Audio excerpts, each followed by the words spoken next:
it's a nice job, but it's like you don't have time to go do something else. You don't have time to do the necessary things for the business. You don't have time or the energy to do those things, the mental energy. So by not doing the product delivery, in this case, guitar lessons, you have the mental energy to do other things and work on other things within the business. Work smart and hard, So it seemed like when I started the music school, going and networking with these stores where the clients was the smart move. There wasn't instant message. I couldn't send someone a text message. There was no Facebook. So that was when you had to go face to face. Yeah. I mean, to me, it wasn't hard work. It was time consuming, but it was the smart thing to do. So you have this beautiful engine of marketing for you that's just driving in leads, just driving in the sales for you. And the other guitar teachers didn't have it, as you mentioned earlier.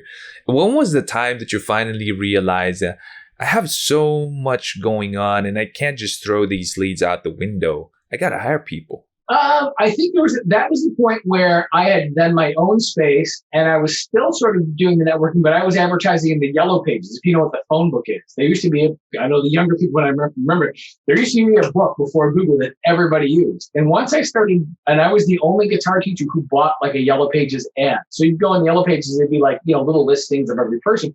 And there was a big ad that said guitar lessons, all ages, all levels, expert. It was like a thing about it. I had read a book on how to write yellow pages ad, designed the ad, and the phone was ringing. And I was like, well, I could have a waiting list and make people wait 6 months, or I could hire a guy to come in on Saturdays and Fridays when I'm not there.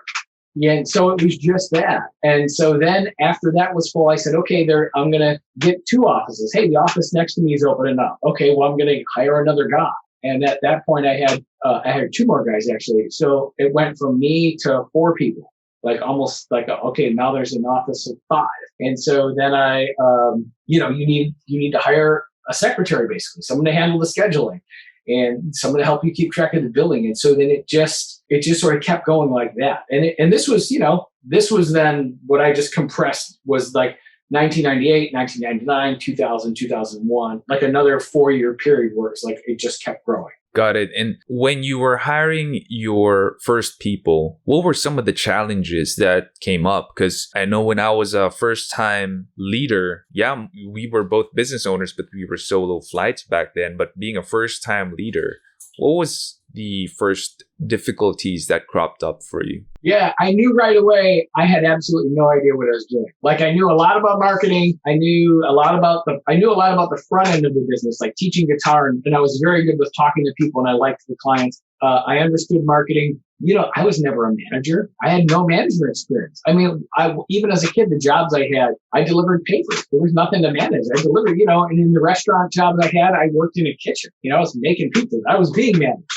So I had no management experience. I didn't know, there were no softwares. There were nothing. I mean, we got it. At some point I had a computer and got an Excel spreadsheet and that became the thing, keeping track of the finances. And I have to pay these people all the time because in the business, anytime you need money, you write yourself a check. But these people expected like a paycheck every 2 weeks on a certain day, And so, I think the initial thing was really, I genuinely had no idea. And I read a book called The E-Myth by Michael Gerber. And that was where he talks about, you have systems and you write an operating manual and you have systems that you follow. And when I did that, it got a lot easier, and started like explaining stuff to people and writing like an employment agreement. And then not, I guess that would say, okay, so if you start at 2:00, you need to be on time. And if you can't make work, here's what you need to do. And just sort of spelling out all the different things about the job, what the expectations were. A lot of stuff I took for granted. If I had a client at 2:30, I didn't show up at 2:45. You show up on time. Things like that, or just how we teach the classes. So you realize these people needed some training. And they were looking to you to explain how to do things and set the borders and the parameters. And it took me about a year to figure that out. So. Got it. Cool. And what were some of the challenges? So one of them was keeping time. And that's, a lot of people miss that out today, especially when being on time, just respecting other people's time could be difficult with all the traffic and stuff. And what are the other things that you notice about your first people in the office that you had to keep aligned with yourself and you have to build systems around? Well, one of the things too is just people the reputation of the guitar school was built around me. And so they're like, oh, we know Chris. And so they're calling up and they're like, oh, you can't have Chris. You have Gary or Steve or Dan. And is it going to be the same experience? So there's this expectation that, okay, my friends are describing it like this, and are they getting this or are they not getting it? And so being able, spending more time mentoring and training the teachers and saying, okay, look, this is their expectation. This is how the client should feel when they, not just what they learn, but how they feel when they're in the room with you. So how should they feel when they come in? How should they feel when they leave? They should feel great. They need to look forward to their lesson. They need to enjoy it. You need to communicate with the parents. So setting all those expectations with the staff members so that it meets the expectations of the client. And so that was something like definitely a staff training manual and mentoring. That was a big thing that we had to do.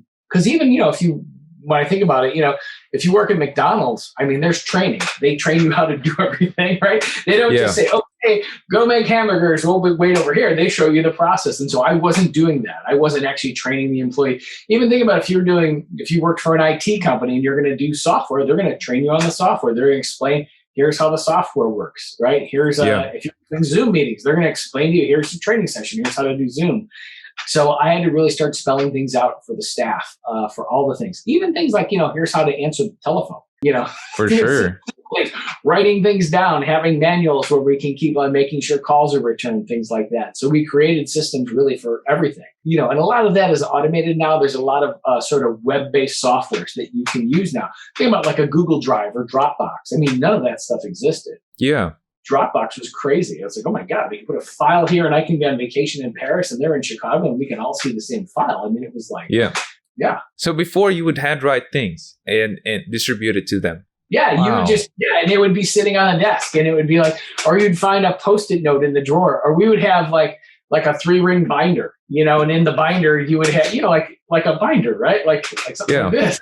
Yeah. And this would be where you'd have the phone call log would come in. It would be like, Kenny called at 10:30 and they would like this, so you would list the tasks that you had to do, whatever they were. Please follow up with the phone call, or they want lessons at 4:00.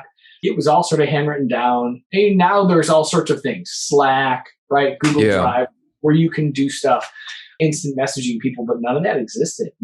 For sure. Yeah. Respect for that, Chris. Hey, handwriting things, it's an ancient method now, but respect for that. But that's how we did it. Yeah, we figured out something that we could work. That if someone came into the office, you got a new person, you could train them on the system. And so if you came in, you knew where everything was. The phone messages are here. So if someone was sick, anybody could come in and say, okay, here, you would know immediately what needed to be done in the office. For sure. And you mentioned earlier that people were asking around for you, because the brand was you and people know you, not Gary, not Dan, not whoever else was teaching on your behalf during that day. So how were you able to separate yourself from the brand so that you would be able to accommodate more clients who are faithful to the brand, patronizing the brand, rather than you as the specific guitar instructor who only have, 8 to 12 working hours a day to serve them with? Yeah. So the big thing I did, and people were surprised when I do this, is when I first started it, it was Chris Wilson Guitar Studio, because it was just me, Chris Wilson Guitar School, right? And so then when we became more of a music school, it's Chris Wilson Music. And so I did what all my friends who are lawyers said, you did the unthinkable. I took my name off the door. It became the Academy of Music and Art, or the Academy of Music. So my name was taken off it. And people were like, oh my gosh, you took your name down. Like, how could you do that? Like, people spend their entire lives trying to get their name up. And I was like, yeah, I just had to take it down. So I took my name down, and so then there wasn't this expectation that you were going to see me. And then I just stopped taking new clients. At some point I said, okay, I've got these other people. So when people did call, we had at this point trained our office staff better. They said, hey, Chris isn't taking clients anymore. My daughter was very young at the time. And so he has to leave the office every day at 4:00. He can't stay here till 10:00 at night. So we have these other teachers and let me describe them to, tell them here's what they're like. And so we would have like a little description of their personality and what they're into and then what fit their schedule. And then we would just funnel the students there. And over the course of then the next 2 years, I was able to stop teaching completely if I needed to. I only saw clients if I felt like it, but the business I was out of the front end. I didn't see clients at all. unless it was a friend or if it was something I wanted to do. And so at that point, that's 2004. I went in 14 years from being the guy teaching guitar lessons to the guy who owns the business who doesn't do any of the services. So I wasn't doing any product delivery. I was just kind of overseeing the operation of the business. 14 years. And from the time, from day one to stepping back where I'm now invisible. I'm the man behind the curtain. Yeah. So that's 14 years of building the processes, the systems, the people, so that the business can run on its own. So you are building on the business rather than being in the business. And it took 14 years for you to be able to graduate and get out. Yeah. And initially it didn't occur to me that I could do that. I think there was a long period of time where I thought, well, I'm the guitar teacher and I'm in bands. It didn't necessarily occur to me that, I can get out if I want to. If I wanted to say take 10 years and focus on being a dad and being in the family, or just being able to travel and have the business be sustainable, or do other things with the business, build other departments, add a dance department, add a theater department, add an art department. It's hard to do that if you're teaching music classes 40 hours a week, because by the time the day's over, it's a nice job, but it's like you don't have time to go do something else. You don't have time to do the necessary things for the business. You don't have time or the energy to do those things, the mental energy. So by not doing the product delivery, in this case, guitar lessons, you have the mental energy to do other things and work on other things within the business, work on the business. For sure. And 99% of people want to do that. Me included. So what are some of the top 5 things that you would say, Sean, here are the top 5 things you got to do so that you can graduate and do whatever it is that you want and your business is going to run on its own? Yeah, I think the more your product is specialized, the more difficult it is to find people to do it. If my school only did Spanish flamenco guitar, well, I'm in Chicago. Like, there's not a lot of Spanish. Like, how would I even find staff? I might be able to find 1 or 2 people, but could I find 25 people to work for me? Probably not. So the more narrow your niche is, the more difficult it becomes for you to find people to replace you if you have such a specialized skill. So is there a way to broaden things or find, I guess with the internet now, it's probably easier to find people or, work remotely. But, what is it that you're doing in your business? Can you replace yourself? If you need clients, can you do sales? You're probably doing a lot of sales. Can you get someone else to do sales? It's very difficult to get out of the sales side of things because you probably sell better than anybody in your business. So maybe there's other things you can do and start mapping out the day and say, okay, I don't take any phone calls, or I don't answer emails, or I'm going to work. If you're doing, you said SEO, or so you have some people working with you. So you're telling them, here's what you need to do. And you're giving them the assignment and saying, okay, now get back to me. And so you're not doing any of the coding or any of the website updates. You're like the project manager. And so you can gradually step out of that role. It's tough to get out of the sales, the front end sales thing where you're going out getting clients. It's tough to get out of that role, because someone has to go do it. Even on a big level, when you look at a company like Apple, at the end of the day, Steve Jobs was the one who got up there and said, I want to tell you about our new iPhone, and I'm going to sell you on it. They didn't send someone. He could have hired a professional actor. He could have hired anybody. They had billions of dollars. But he got up there and did the demonstration and walked you through the product. When there's a new Tesla, Elon Musk doesn't hire a celebrity. He gets up there and shows you his car.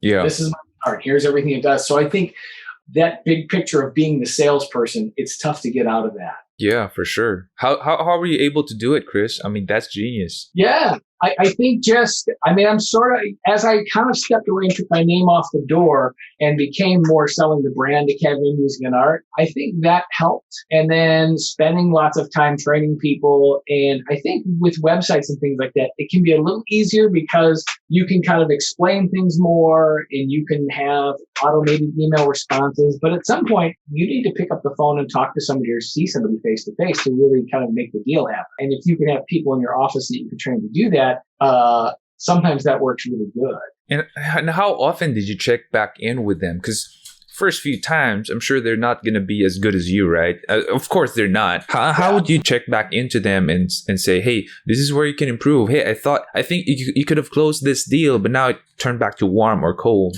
How are you making them accountable? We have like our manager, our office manager is the person who really closes the deal and sells the clients and everything. So we always just follow up. Okay, hey, here's the leads that are coming in, because I still see the front end leads coming in. So, okay, I talk to her. So, what are the status with these leads? And we talk about what the person wanted or what was working or what doesn't work, or, because sometimes things are just like people are going to make the deal right now. And some people, at least in our business, they're not going to make it. So then we might follow up with them. They're on our mailing list, so they're going to get our email. So it's like, okay, if they don't want to buy this, then maybe we could tell them this, this, or this. So they might go into like a drip campaign or some other type of funnel for that. Yeah, with the teachers, we look at it as like if they're not retaining their students. So if I give you 10 students and people start dropping, we have a meeting and go, okay, well, what's going on? What's going on with the students? And we try to feel things out. Because some people, especially if you're a music person, you need a job. It's like, well, if I can make $30 an hour teaching guitar, this is great. But then it's like, well, if you don't have that passion or fire for it, then this is just any other job. It's, $25, $30 an hour sounds like a lot of money, especially to the music people. But it's like, if your heart isn't into it, you might as well be flipping burgers at McDonald's. Yeah. If you don't have that passion or that fire. So you try to really, is there something we can do to get that fire in you? Are there things we can talk about that would improve your performance? Or is this just something you don't really have the passion for? Or maybe you're only good with a certain type of client. Like this person's great with beginners and children, but they don't connect with teens for whatever reason. Right. So we try to figure out, everybody's good at something. What are you good at? And I always try to be sure as the leader of the company to say, this isn't a bad meeting. I'm not like firing you, I'm not giving you a hard time. I want you to succeed. I can't win unless you win. Yeah. So your victory is my victory. So what do we do when we look at your numbers or we look at the stats? You seem to be doing really well with this group, and with this group, like you're not doing well. So we can focus, what are you doing with this group and what's not happening with this group? And so I definitely take that approach and say, okay, well, you're doing something right, but something else isn't working. And so we're just going to steer you to this particular group. So it's a lot of that. That's being a leader and manager. That's amazing. Oh, hey, and since you're here, can you do me a favor? Can you hit on the subscribe button and hit the bell button and select all notifications so that whenever we have a new video, you're going to be the first one to know. Until then, keep leading. Whenever you ask someone for their opinion, that's showing them respect, and that's showing them that you value their opinion. So what your leaders are for is to actually help you make better decisions.